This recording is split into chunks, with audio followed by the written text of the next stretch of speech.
नमस्कार, बहुत स्वागत है आप सभी का आपके साथ। मैं हूं ममता तिवारी। शुरुआत इस बुलेटिन की करते हैं। सबसे पहले बड़ी खबर आपको देंगे। जयपुर से यह बड़ी खबर है, जहां पर कोचिंग संस्थान में गैस रिसाव का ये पूरा मामला और कोचिंग सेंटर को किया गया सीज। जांच के लिए एफएसएल टीम भी मौके पर पहुंची। कोचिंग सेंटर के बाहर एनएसयूआई का धरना जारी। कोचिंग क्लास में बेहोश हुए थे 9 स्टूडेंट्स। सभी छात्रों की हालत में सुधार है। मामले में ग्रेटर नगर निगम ने कमेटी बनाई है जांच के लिए। महापौर सौम्या ने भी मामले में मांगी तथ्यात्मक रिपोर्ट। जांच पूरी होने तक अस्थायी रूप से बिल्डिंग को सीज किया गया है। नगर निगम मानसरोवर जोन के उपायुक्त ने बिल्डिंग को सीज किया है। तो बड़ी जानकारी इस वक्त आपको दे रहे हैं। कोचिंग क्लास में बेहोश हुए थे 9 स्टूडेंट्स। ये बड़ी खबर है। सभी छात्रों की हालत में फिलहाल सुधार बताया जा रहा है। जांच पूरी होने तक अस्थायी रूप से बिल्डिंग को सीज किया गया है। कोचिंग संस्थान में गैस रिसाव का ये पूरा मामला है। विष्णु हमारे संवाददाता लाइव इस वक्त हमारे साथ हैं, उनसे अधिक जानकारी लेते हैं। विष्णु, क्या इस पूरे मामले पर अभी भी उसी तरीके की भीड़ सड़कों पर नजर आ रही है या अब शांति का माहौल है? क्या अपडेट है? देखिए, कल उत्कर्ष कोचिंग संस्थान में कल शाम को हादसे के बाद जो लगातार विरोध प्रदर्शन बना हुआ था वो अभी भी जारी है।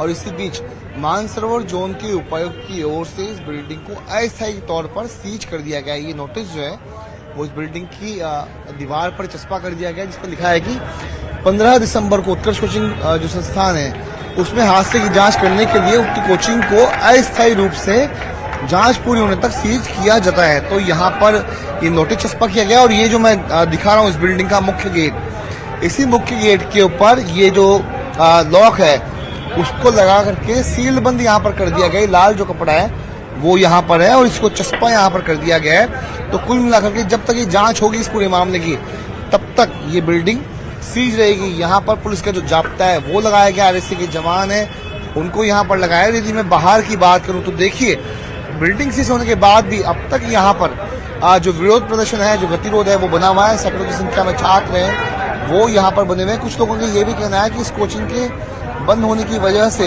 उनको नुकसान भी हो सकता है। क्या कहना है आपका? सर, हमारी कोचिंग बंद होने से हमको बहुत नुकसान है। हम 27 फरवरी को हमारा एग्जाम है रीट प्री का और सिलेबस भी जारी हो गया है और हमारे पूरे पैसे जमा करा लिए इन्होंने और 1 महीने कोचिंग हुई है अभी। या तो हमारी कोचिंग दूसरी बिल्डिंग में शिफ्ट की जाए या इसी को चालू किया जाए चालू रूप से। क्या हुआ था कल? क्या बता रहे थे आपके साथी छात्र? सर, 201 में क्लास चल रही थी, जो घटना हुई थी। मैं 301 में बैठा था। हमारी जैसे ही क्लास खत्म हुई तो सर ने बोला यहाँ से जल्दी लिख लो। हमने कारण पूछने की कोशिश की तो उन्होंने बोला तुम यहाँ से जल्दी भागो। तो हम जल्दी लेकर के आए तो हमको लोगों ने बोला कि उनको तो 6-7 लड़की हैं, उनको हॉस्पिटल में शिफ्ट कर दिया। बता रहे थे कल हुआ क्या था जब आप कोचिंग क्लास में थे? हुआ क्या था कल? यही बोला हमसे कि जो गैस लीकेज की वजह से या मिर्चियों की वजह से लड़की बेहोश हो गई है। क्या हुआ था कल? सर, ऐसा हुआ था, हमारी क्लास 201 में चल रही थी तो मुकेश दीवान सर पढ़ा रहे थे संस्कृत। तो सर ने कहा था कि यहाँ गैस कोई रिसाव हो रहा है। वो सब्जी के चुगने से ये आंधी चक्कर आ सकते हैं क्या? बेहोश हो सकता है? अरे ये तो प्रैक्टिकल ही है, घर में छुपती है सब्जी। कभी आंधी चक्कर आए हैं? कभी? ये तो कह दिया था इसमें कोई गैस ऐसी थी, उसका गैस का आज तक नहीं पता चला। आप कल कुल मिला के उसी क्लास में मौजूद थे? बिल्कुल सर, मैं मौजूद था सर। 201 में रीड टारगेट वाला बैच था। कितने बच्चे थे? कौन सी क्लास की पढ़ाई?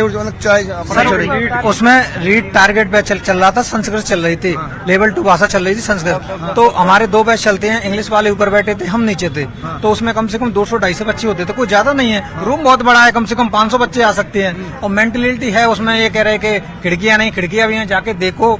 ये कह रहे खिड़कियां, उसमें कांच लगे हैं, कांच को खोल दो। खिड़कियां और एग्जिट 2 गेट हैं, उसमें सारी व्यवस्थाएं, एसी लग रही हैं खूब अच्छे से। हमें क्षमता जो थी उससे ज्यादा लोग बैठे थे? कम थे सर, कम थे सर, कम थे। संडे की वजह से नहीं, वैसे भी कम थे, आधे लोग। कल क्या हुआ था? कल क्लास चल रही थी, क्लास में थे क्या? अचानक गैस लीक हुई। लीक होने के बाद में वो लड़कियां बगने लगी कि बदबू आ रही है। अब वो स्मेल तो पता नहीं किसकी थी, लेकिन हल्की थी स्मेल आई। तो मैनेजमेंट वाला बग के आया, उन्होंने सबको बाहर निकाला। बाहर निकालने के बाद में यहाँ बाहर आके 2-3 लड़कियां बेहोश हो गई। उसके बाद में हॉस्पिटल शिफ्ट कर दिया। लड़कियां ही हुई कि लड़के भी हुए? एक लड़का भी था, एक लड़का था। वो अपना अजीज मित्र था, पास ही बैठता था। महेश थोड़ा महेश जब आप जब ये सब कुछ हुआ तो आप पे कितना असर हुआ उसका बाद? हमारे नहीं हुआ, हमारे तो हुआ नहीं। अगर हमें ये पता चलता था गैस रिसाव हो रही है तो हम लड़कियों को निकालते पहले, ना कि हम निकलते। हमें तो बाद में पता चला था जब पीजी पहुंच गए, हाईलाइट देखो ये हो रहा है, ऐसा होता तो हम लड़के पहले उन लड़कियों को निकालते। दोष किसका है अब ये बात जो लगातार विरोध चल रहा है, क्या है मामला? देखो दोस्त तो किसी का नहीं है। अरे रुक जाओ, क्या बताए दोस्त किसका है? दोस्त नहीं। दोस्त तो किसी का नहीं है। दोस्त तो न जाने पता नहीं परमात्मा की नहीं है, तो अचानक हो जाती है, कभी मौत भी आ जाती है अचानक। दोस्त कभी किसी का नहीं है। अगर कोई किसी को दोस्त से मार सकता है, कोई नहीं मार सकता। ये बताओ, इधर आओ, तुम भी क्लास में थे? क्लास में सबसे लास्ट में आया था वहाँ से। सबसे लास्ट में आए थे। क्या नाम है आपका? शिव प्रकाश मीणा नाम है मेरा। हाँ। घटना जब हो रही थी तब कैसा माहौल था उस वक्त में? इतना पता नहीं था, लड़की खांस रही थी, फिर वो ये पता लगा भाई लड़के नॉर्मल खांस रहे होंगे, ज्यादा जुकाम चल रहा है, मतलब सर्दी चल रही होगी।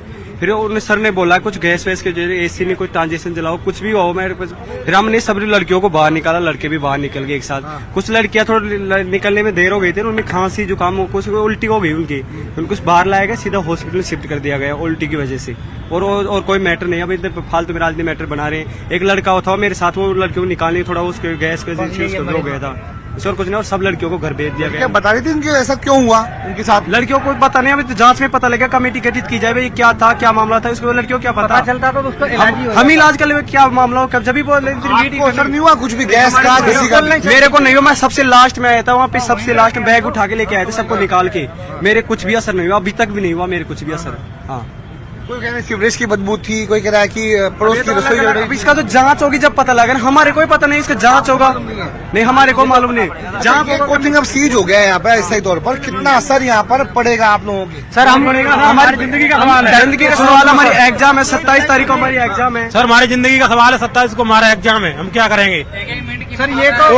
ये तो एक दिन के लिए धरना बैठे, हम यहाँ 5 दिन धरना देंगे, भले ही हमारी जान चली जाए, कोई दिक्कत नहीं है। रोटी नहीं खाएंगे, पानी नहीं पियेंगे, यहाँ जब तक कोचिंग नहीं चालू है, जब तक यही कल अनाउंस कर देंगे सब लड़कों से लड़कियों से, यहाँ आओ, यहाँ बैठो। ये इससे ज्यादा हम सर, हम धौलपुर जिले से आए यहाँ कोचिंग करने के लिए, अपना भविष्य बनवाने के लिए। तो देखिए अब एक नया विरोध जो सामने आ रहा है वो आ रहा है उसी कोचिंग के छात्रों का जो यहाँ पर पढ़ाई कर रहे थे, और उनका ये कहना है कि वे इससे भी कहीं ज्यादा धरना देंगे। उसकी वजह है कि हमारा जो भविष्य है वो खतरे में। इनका छात्रों का ये कहना है कि हम चाहते हैं कि कोचिंग या तो वापस से खुले या फिर किसी और बिल्डिंग उसको शिफ्ट किया जाए, ताकि उनका जो भविष्य है, चूंकि उनके आने वाले दिनों में जो एग्जाम है, उन एग्जाम की तैयारी के लिए उनको वक्त चाहिए, पढ़ाई उनको चाहिए, फीस उन्होंने जमा कर रही है 350 किलोमीटर दूर से ये छात्र यहाँ पढ़ने के लिए आए। देखिए आसपास बहुत सारी बिल्डिंग्स हैं, हम देख रहे हैं, क्योंकि पोस्टर्स में नजर भी आ रहे हैं, यहाँ पर कुछ पीजीज भी हैं, शायद कोचिंग में आने वाले बच्चों के लिए पीजी भी तैयार किए गए, हॉस्टल्स भी है। ये सीवरेज का जो इशू सामने आया है, क्या यहाँ पर ऐसा कुछ है? आपने इस इलाके को पूरा देखा होगा। देखिए यहाँ जो मैं अभी कुछ आवाज कट रही है, हाँ। जिस तरह की बात आप कह रहे हैं, यहाँ पे पीजी भी चलते हैं, और यही बात कही जा रही है कि एक तरफ कि इसी कोचिंग के ठीक पास में पीजी चल रही है, वहाँ पे हॉस्टल था, और वहीं पर किचन में जब रसोई काम कर रहा था तभी जो धांस वहाँ पे उठी, यानी जो खाना पकाने के दौरान जो गैस उठी वो एडजस्ट के फैन के माध्यम से कोचिंग की क्लास में घुसी। लेकिन अभी जब हम प्रत्यक्षदर्शी छात्रों से बातचीत कर रहे थे, वो बता रहे थे कि उनको मालूम तक नहीं चला आखिरकार हुआ क्या है। सामान्य तौर पर इनका कहना है कि कुछ छात्राएं जो है वो खांस रही थी, और उसका उनको पता भी नहीं चला। एक बार फिर से उनके पास चलते हैं, एक बार बात करेंगे। भाई